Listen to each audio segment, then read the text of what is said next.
All right. Cold start.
Hi. So, at the time of this video, you would have received, well, I would have received the paperwork and got my stuff notarized and sent it back. The wire would have settled.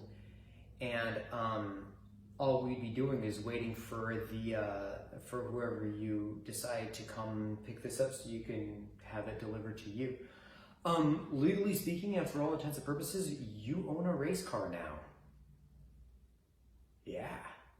I'm not professional at this, so I'm gonna do my best, but it's not gonna be the best quality, so you're gonna have to bear with me on this one.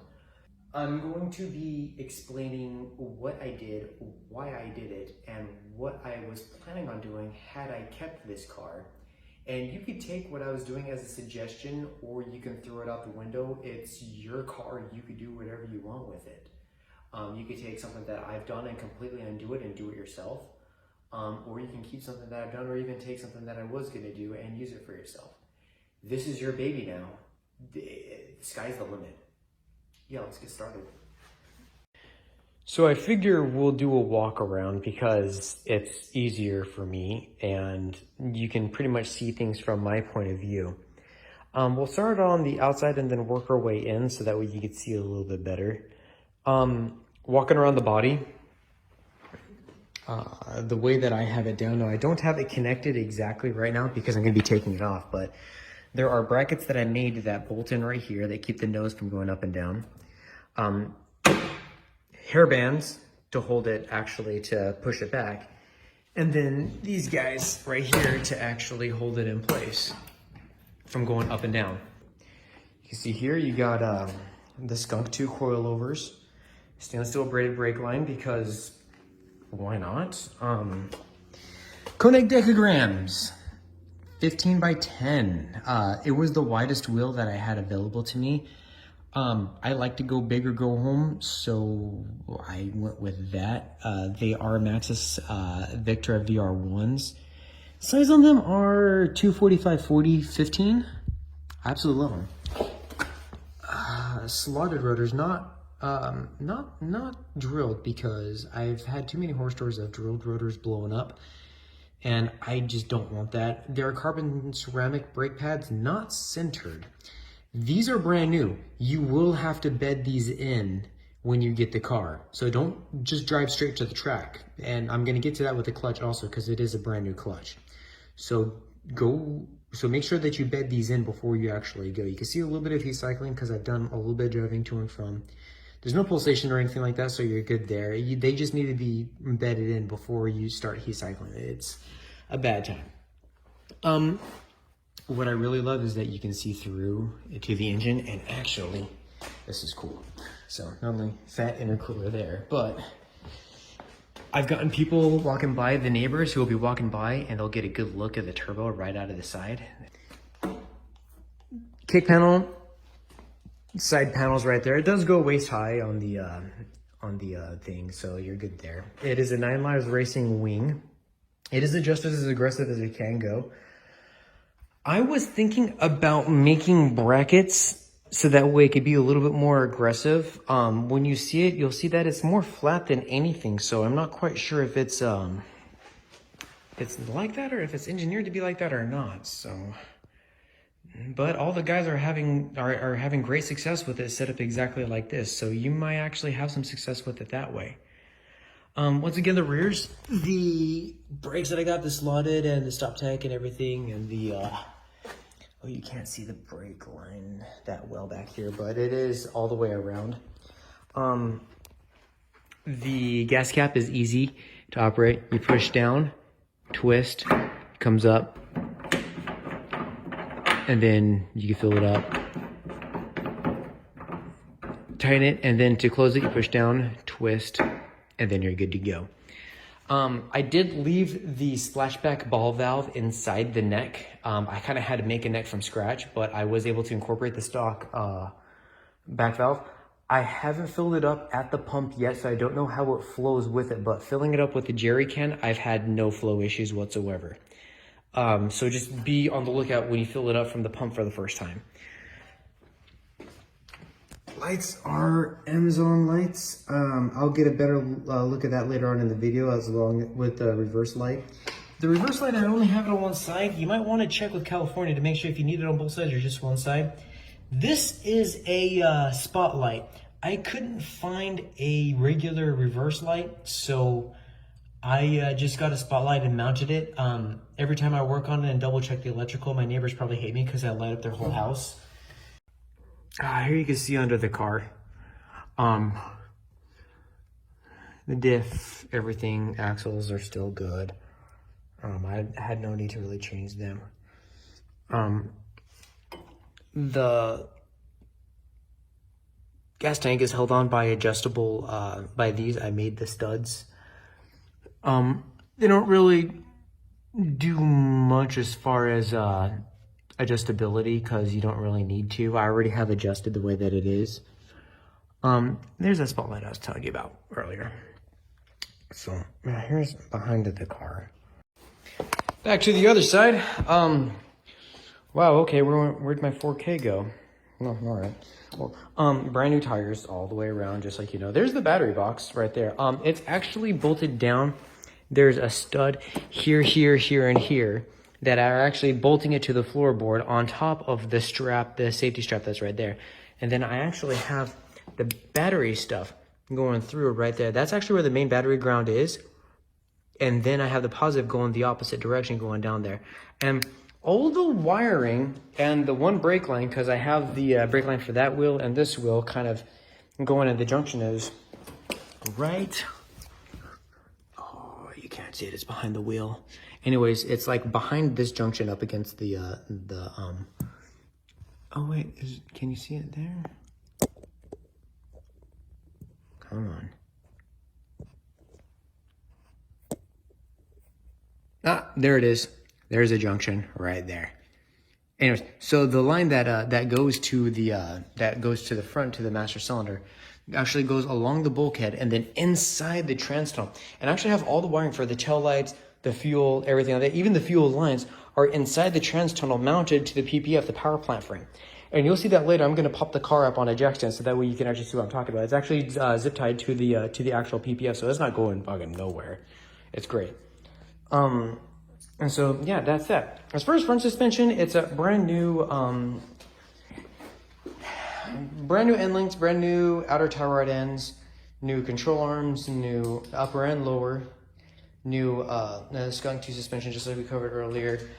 I did not get the spacer because I didn't know if I needed it or not. I wanted to do that first shakedown run before I actually did. So that might be something for you to check out. Interior. Let's do the interior. It is a steering wheel with NRG quick release and stuff like that. It's got the extra lock. Where are you? Huh. Let's put it on. Put it up.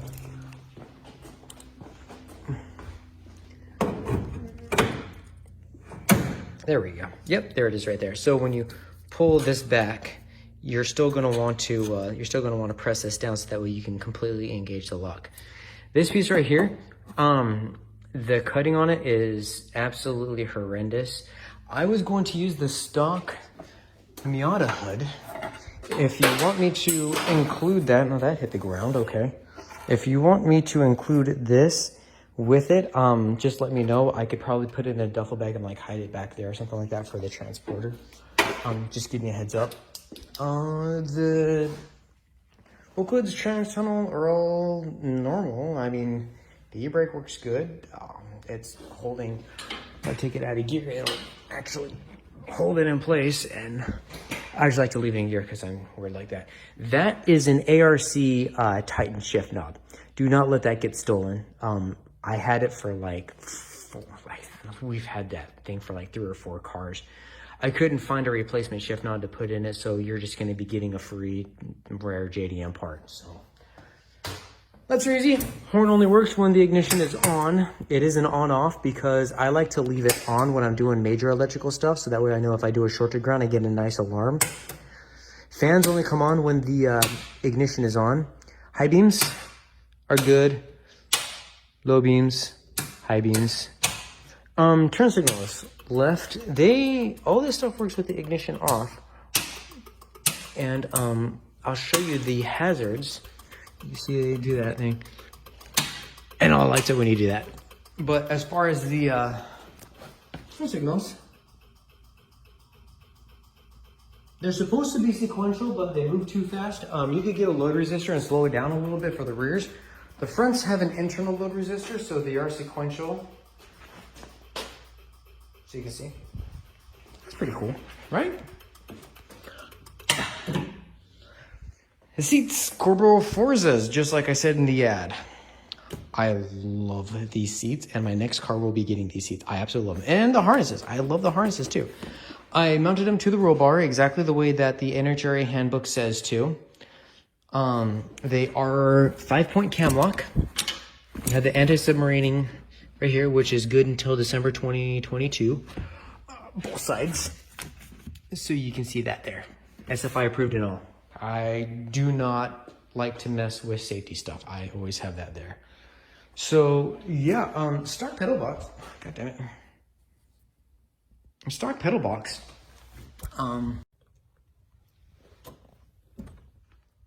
The bulkheads, how can I say this? So when I said earlier that Exomotive is a lot of figure it out, the bulkheads don't really fit, so I had to actually make them, which is why you kind of see some jagged cuts on the bottom. I had to do that. The passenger side is exactly the same way. That's why you see like some holes are riveted and some aren't, because you kind of have to make it work. But it is perfectly, I've been stomping these things in there perfectly fine. Wiring, you can see, is all loomed up like this, like it's supposed to be. There is a wire I left open, which is this guy right here.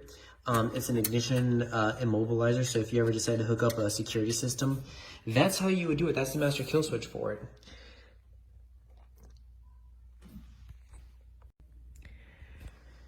Fuel system is completely stock. Stock injectors, stock fuel pump. The only thing that isn't stock is the lines that go from the fuel rail to the tank and then from the tank back to the fuel rail. I was intending on getting on getting 850cc injectors or like 650, something like that. I know stock they're like 425s.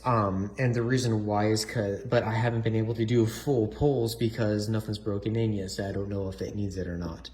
The previous owner ran this system with that turbo, this fuel system, and was doing perfectly fine AFRs. I'm inclined to believe him because he was actually a really knowledgeable guy who knew what he was doing. So I'm inclined to believe him, but I just haven't seen it myself yet.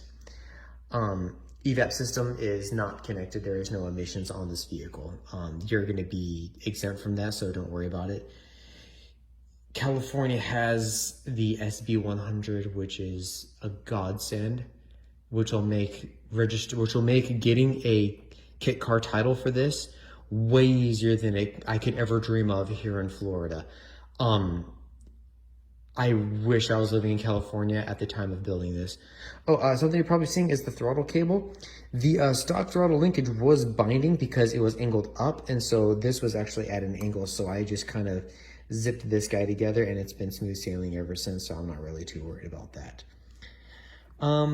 This is the line for the vacuum for the ECU. Like I said, it's an ME221. If you can tune a Megascore system, MSPNP, then you could tune the ME221. The reason why I went with the ME221 over the Megascore is because there's an easier functionality with it that allows you to tune it. Everything is more amateur oriented because I was planning on doing as much of it as possible. There is a basic tune on there for Turbo 1.8 that I pulled off of the Emmys website. I had the help of a Rev 9 or Fab 9, I forget which one, to put it together. They will do a remote tune for you, but I strongly recommend you put this thing on a dyno and get a proper tune. That's what I was going to do. That's what I would strongly recommend. But yeah, that's pretty much it. All the wires that I've deleted are dead-ended with heatsink. So there's no exposed wires whatsoever. There's no copper or anything that's ever exposed, or any connection that's ever exposed. In fact, the only junction connectors are like these guys right here. Everything else has been, everything else that's exposed to the elements has been loomed and heat sinked, and oh man, I'm pretty proud of that myself. The brake line that goes from the back that I was talking about earlier, this is it. It goes across here and then up over the trans and then up to here. That's the line that I made. The rest of it are just the stock lines. I used the stock lines. They work perfectly fine. Clutch. The clutch is a Mazdaspeed Exedi 1.5. Pretty much means that it can handle 30-40% over stock, so you're good for about 350. New clutch master. New clutch slave. Let me see if I can. Yep, there we go. New clutch slave. There it is. Already bled, ready to go. You saw the video of me driving it. Coolant catch can. Hasn't been leaking or nothing. I kind of got some deadening material back there to help it out. And I got the fuel filter hose clamp to the frame so it doesn't jump over around. New thermostat. It's 160 degree. New neck and everything like that. I don't know what's going on with the valve cover. I was gonna change that because that just looks bad. A new coil pack. Stock wires, stock plugs, so you might want to change that if you intend to do it. I'm not getting any smoking or any misfiring right now, so it's not really something I really worry about. I just changed the plugs because I was getting misfiring and I actually centered it down to the plugs. So yeah, that's the engine bay and tranny. Okay, we're gonna go under the car now. Jacking point there, you'll see it there. I like to jack it up from the middle and then throw a couple of jack stands. It's best to jack it, if you're gonna jack up the whole car, jack it up at the subframe, put a jack here and then the other corner, and then jack up the rear by the diff and then put them right there, because if you try to jack it up like this, it'll actually walk to the side and it'll actually kind of shift. So that's just something to keep an eye on. Underneath, as you can see, mounting points for the seats right there. You can see how I riveted the floor pan to the body. There are the mounting points for the battery that I was talking about. And you can see that the only thing that kind of hangs down is the exhaust. And even then, if you go level with it, it's barely. It is a flex pipe. I got the MagnaFlow. It is an open exhaust. We don't have sound laws here.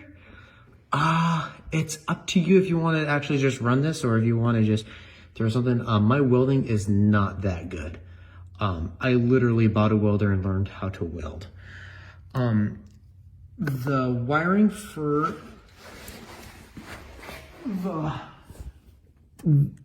so you can see what I mean about everything being connected to the PPF is right there, and then all the way down there is the brake line, all the way.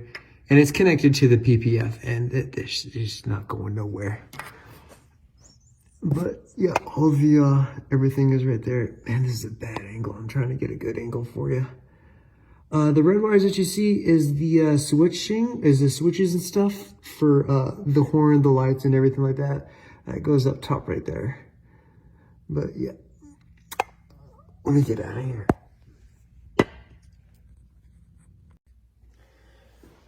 Putting the hood on and taking the hood off is fairly easy. It is all one piece. The best way to do it is to attack it going up like this, because you are going to have to, this bottom piece has to go under the radiator. So you kind of have to scoop it in like that, and then you can kind of see where they go through the holes, and then give it a good shake, and then you can bring the holes there, and then you can put it all in. And to take it off, it's pretty much just the reverse process. You want to bring it up and out like that. And what you're doing is you're fishing